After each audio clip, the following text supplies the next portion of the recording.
We're here with John Dennis. He recently ran for Congress in the 8th District of California against Nancy Pelosi. John, thanks a lot for sitting down with us. Thanks for having me. Let's talk a little bit about how you ran against Nancy Pelosi. Obviously, she's a very well-known figure in American politics. What was that like? Oh, well, you know, we knew it was a tough race going in. There's a lot of inertia, and somebody like Nancy Pelosi is very entrenched. People know what they're going to get with her, and we knew we had to do unusual things to get them to switch. And we tried to do those unusual things. Can you elaborate on that? What type of things? Well, you know, we knew we'd have to run a cutting-edge campaign, so we made sure we developed social networking, and we had a huge following on Facebook and Twitter. And of course, we put out the videos that went viral. The Wicked Witch video was a big hit and got a lot of attention for the campaign. I think the positions that we had, you know, not traditional Republican positions on things like foreign policy and the wars, also got, you know, garnered some attention for us. So those are the sorts of things that we use to our advantage. Okay. All those new methods that you mentioned, how do you think they proved effective for you? Oh, absolutely. Absolutely. I mean, I think that that's one of the reasons why we had such a large following across the country and why so many people donated. One of the many reasons. What about in your district? Well, if we were going to talk about the things we could have improved, you know, I think if we could, one of the things we learned was that we need to maybe micro-target the social networking towards a district and towards an area, and then it actually helps you win votes, not just money. Mm-hmm. Nancy Pelosi obviously was the Speaker of the House at the time. Right. You know, just how did that factor into your strategy in terms of her just position of power within the government? Well, there was good and bad. I mean, you know, the bad part about it was, like I said, she was so entrenched, and people in San Francisco saw, because she was in a powerful position, they think that it benefits them somehow. They see that, oh, maybe she'll bring some port projects back to San Francisco. Little do they realize that those projects have virtually no impact, positive impact on their lives. But meanwhile, the loss of freedom that they suffer by having someone so pro-state, so anti-freedom in government and in a position of power is completely against their interests. So those were, you know, that was the tough part. But on the upside, because she was so high profile and because she was so polarizing, some people might say reviled, that you know, it helped us, as I said before, raise money. We raised $2.5 million, and that was a, you know, pretty good sized number. And it also helped us use the platform, and combined with, you know, coming with the liberty message, we were able to use the platform to deliver the liberty message, which was very gratifying to me. Sure. Now let's talk a little bit about being in San Francisco. Obviously, it's well known for being a very liberal area. You know, here we're at CPAC, the Conservative Political Action Conference. How did San Francisco respond to the liberty message, which has typically been associated more with the conservative side of the two-party paradigm? How did they respond? What did they? What was appealing to them? What parts of the message were appealing, and what parts did they resist? Well, let's see. You know, first, I think as a liberty Republican, when you run in those kinds of liberal districts, urban districts typically, or maybe college towns, I think it's almost a waste of time to run anything but a liberty Republican, because you have no way of building bridges if you run a Republican who's going to take the hardcore, traditional, you know, hawkish, small government positions. Where I think we did, well, the reality is, I think we actually did better than any Republican who's ever run against Pelosi. We finished with far fewer votes than we had in our expectations, which was a disappointment on the one hand.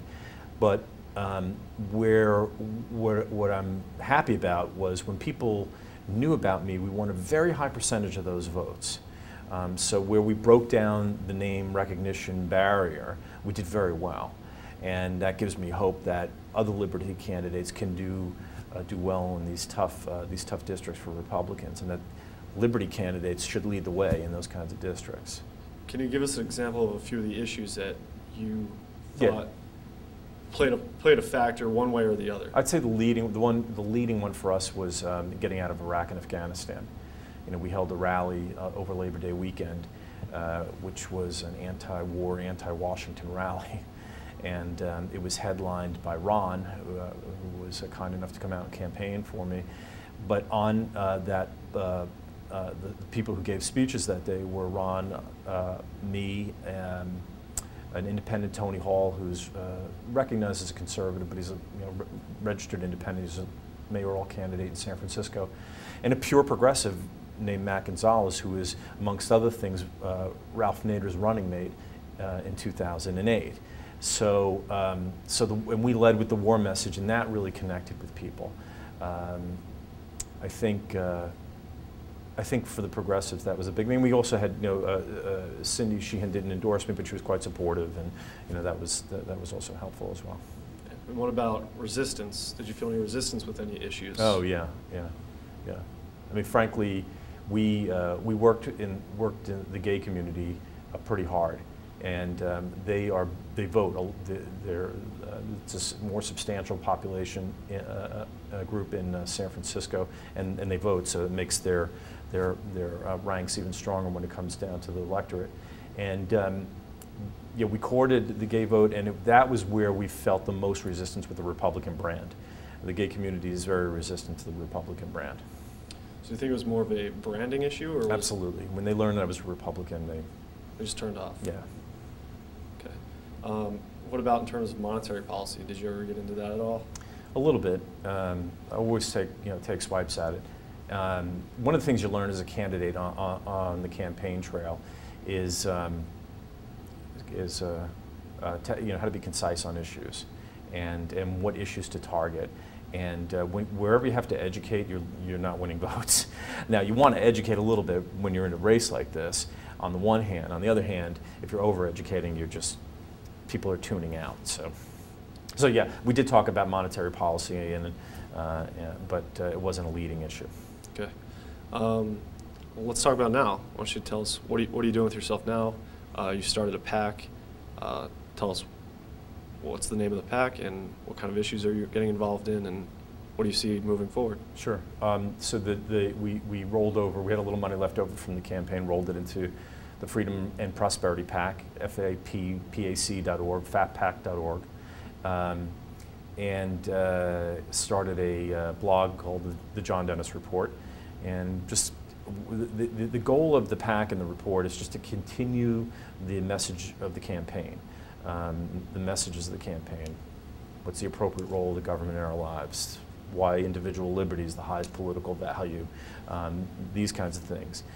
People can see now how corrupting Washington is, and why it's so important to keep fighting for the issues, because we just elected the Tea Party Congress, this very sort of pure, grassroots-driven movement based on reducing the size of government, and the first thing they did was gave us $32 billion in budget cuts out of a $4 trillion budget.